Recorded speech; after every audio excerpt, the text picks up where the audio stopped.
IPL season 2024లో Hyderabad కొడుతున్న స్కోర్లు చూస్తుంటే అందరికీ మతిపోతోంది. తమ రికార్డులను తామే తిరగరాస్తున్నారు. ఐపీఎల్ చరిత్రలోనే అత్యధిక స్కోర్లు సాధిస్తున్న జట్టుగా హైదరాబాద్ సరికొత్త రికార్డులను సృష్టిస్తోంది. ఈ క్రమంలో అరివీర భయంకరంగా కనిపిస్తున్న హైదరాబాద్ ముందు పతనావస్థలో ఉన్న ఆర్సీబీ తట్టుకుని నిలబడుతుందా అనే ప్రశ్నలు అందరిలో ఉదయిస్తున్నాయి. సన్ రైజర్స్ వర్సెస్ ఆర్సీబీ మధ్య మ్యాచ్ హైదరాబాద్ ఉప్పల్ స్టేడియంలో రాత్రి 7:30కు ప్రారంభం కానుంది.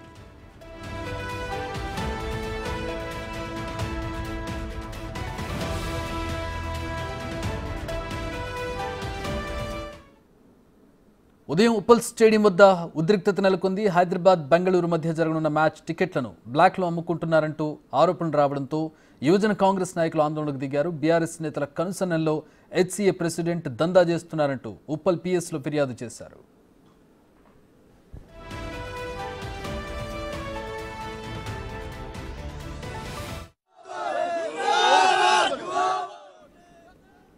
హైదరాబాద్ బెంగళూరు జట్ల మ్యాచ్ టికెట్లను పెద్ద ఎత్తున బ్లాక్లో అమ్మారంటూ యూత్ కాంగ్రెస్ నేతలు ఆందోళనకు పిలుపునిచ్చారు. హెచ్సీఏ ప్రెసిడెంట్ జగన్మోహన్ రావు తనకు చెందిన అక్షర స్కూల్ యాజమాన్యంతో అక్రమంగా టికెట్లను బ్లాక్లో అమ్ముతున్నారని శివసేనారెడ్డి ఆందోళన చేశారు. కాంప్లిమెంటరీ పాస్లను కూడా బ్లాక్లో అమ్ముతున్నారని ఆరోపించారు. కాంగ్రెస్ ప్రభుత్వానికి చెడ్డ పేరు తెచ్చే విధంగా హెచ్సీఏ వ్యవహరిస్తోందని ధ్వజమెత్తారు. టికెట్ల వ్యవహారంలో అనేక ఆరోపణలు వస్తున్నాయని తెలిపారు. హెచ్సీఏ ప్రెసిడెంట్ ఇంకా బీఆర్ఎస్ నేతల కనుసన్నలో నడుస్తున్నారని, హరీష్ రావు బినామీగా ఉండి బ్లాక్లో టికెట్స్ అమ్ముకుంటున్నారని ఆరోపించారు.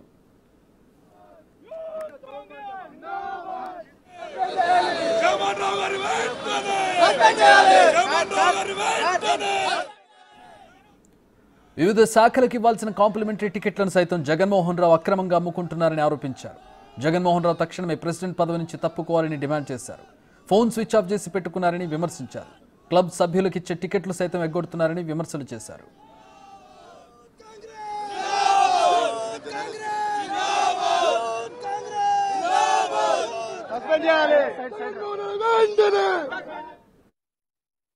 ఒకసారి లోపలికి పోయి చూస్తే ఆ కాంప్లిమెంటరీ పాసులు మొత్తం టీఆర్ఎస్ వాళ్ళే ఉంటారా? మొత్తం వాళ్ళే. అరే ప్రెస్ వాళ్ళకి ఎవరికైనా ఇచ్చారు? మీకైనా ప్రెస్ వాళ్ళకి ఇచ్చిరా? పోలీసు వాళ్ళకైనా వచ్చినాయా సగమన్నా? ఎవరికైనా కరెంట్ వాళ్ళకి వచ్చినాయా? దాంట్లో పనిచేసే వాళ్ళకి ఎవరికైనా ఇచ్చిరా?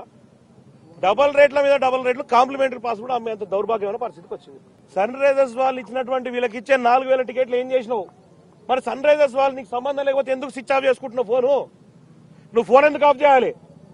దొరికితే బంక వల్ల కొడతారు మొత్తం యువకులందరూ కూడా. ఎక్కడ దొరికితే అక్కడ. ఇది దొంగలాగా ఎందుకు ఉండాలి? విలువ ఇస్తే విలువ ఉంచుకోవాలి. ఏదైనా కూడా ఒక పద్ధతి ఉంటుంది దేనికైనా కూడా. నేను ఒకటే అడుగుతున్నా, యాజ్ ఏ ప్రెసిడెంట్ గా నువ్వు ఉన్నావు, నీకు సంబంధం లేదంటున్నావు, మరి నువ్వు ఎందుకు స్విచ్ ఆఫ్ చేసుకున్నావు ఫోన్లు వారం నుంచి? ఫోన్లు వస్తే ఎందుకు సమాధానం చెప్పలేవు నువ్వు? అంటే నువ్వు దొంగతనం చేసినట్టే కదా. ఆ పాస్లను నువ్వు అమ్ముకున్నందుకే కదా ఇప్పుడు ఫోన్ ఎత్తలేవు. సన్ రైజర్ వాళ్ళు దానికి ఇన్వెస్ట్ చేసి వాళ్ళు చేసే ప్రక్రియలో వాళ్ళు చేస్తున్నారు. యాజ్ ఏ ప్రెసిడెంట్ గా నువ్వేం చేస్తున్నావు? ఈ విధంగా గొడవలు తెలంగాణలో జరిగితే చెడ్డ పేరు ఎవరికి వస్తుంది?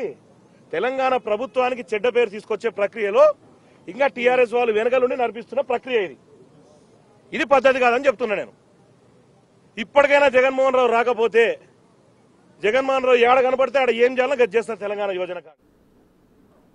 రైట్, మ్యాచ్ టికెట్లు బ్లాక్లో అమ్ముకోవడానికి సంబంధించి హెచ్సీఏ మీద కాంగ్రెస్ నేతలు ఆరోపణలు చేస్తున్నారు. ప్రస్తుతం అక్కడ ఉద్రిక్త పరిస్థితి నెలకొని ఉందా లేదంటే సద్దుమణిగిందా అనేది మా ప్రతినిధి రాణా లైవ్లో అందించడానికి సిద్ధంగా ఉన్నారు ఉప్పల్ స్టేడియం నుంచి. రాణా, ఒక పక్కన ప్రతిష్టాత్మక మ్యాచ్ జరుగుతోంది. హైదరాబాద్ సన్ రైజర్స్ శరవేగంగా ముందుకెళ్తూ ఉంది. అభిమానులు కూడా అదేవిధంగా అక్కడికి వస్తూ ఉన్నటువంటి పరిస్థితి. మరో పక్కన బ్లాక్ టికెట్ల గొడవ నడుస్తుంది. బ్లాక్ టికెట్లు కూడా ఇప్పుడు కాదు, ఎప్పటి నుంచో ఉన్నటువంటి పరిస్థితి. హెచ్సీఏ మీద ఎప్పటి నుంచో ఆరోపణలు ఉన్నాయి. ఇప్పుడు మరింత ఎక్కువైంది. అధికార పార్టీ నేతలు ఆరోపణలు చేస్తుంది. అసలు ఏం జరుగుతోంది? నిజంగా లోపల పనిచేసే వాళ్ళకి ఇవ్వాల్సినటువంటి డిపార్ట్మెంట్లకు కూడా కాంప్లిమెంటరీ వెళ్ళలేదా?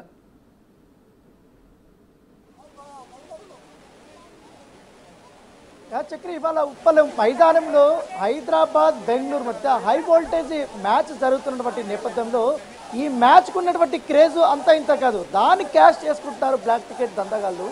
పెద్ద ఎత్తున కేవలం కొన్ని మాత్రమే ఆన్లైన్లో టికెట్లు పెట్టారు, సోల్డ్ అవుట్ అని చెప్పారు. బయట మాత్రం విచ్చలవిడిగా ఆఫ్లైన్లో అధిక రేట్లకి వీరు టికెట్ని అమ్ముతున్నటువంటి నేపథ్యం. ఇప్పటివరకు దాదాపు ఉప్పల్ పోలీస్ స్టేషన్ ఇవాళ వరకు, మొన్నటి నుంచి ఇవాళ వరకు 30 మందిని బ్లాక్ టికెట్లు అమ్మేటువంటి వాళ్ళని పట్టుకున్నారంటే అర్థం చేసుకోవచ్చు ఎంతవరకు ఈ బ్లాక్ దందా నడుస్తుంది అనేది. ఏంటి ఇంకా మ్యాచ్ స్టార్ట్ కాకముంది ఇప్పుడు ఇవాళ ఇక్కడ మైదాన పరిసర ప్రాంతాల్లో బ్లాక్ టికెట్లు అమ్ముతున్నారంటే ఒక అర్థం చేసుకోవచ్చు. కానీ నిన్న మొన్న కానీ పెద్ద ఎత్తున కూడా వీళ్ళు బ్లాక్ టికెట్స్ అమ్మినటువంటి నేపథ్యం అయితే కనపడుతుంది. అయితే ఇవాళ మరి కాసేపట్లో మ్యాచ్ స్టార్ట్ కాబోతున్నటువంటి పరిస్థితుల్లో మొత్తం ఉప్పల్ స్టేడియం పరిసర ప్రాంతాలంతా కూడా కలకల్లాడిపోతుంది. ఎటు చూసినా వేలాది మంది అభిమానులు మనం చూడొచ్చు. మొత్తం ఎస్ఆర్హెచ్ ఫ్యాన్స్ ఫ్లాగ్స్ వేసుకొని కుటుంబ సభ్యులతో అంతటా వచ్చినటువంటి నేపథ్యం అయితే ఏర్పడుతుంది.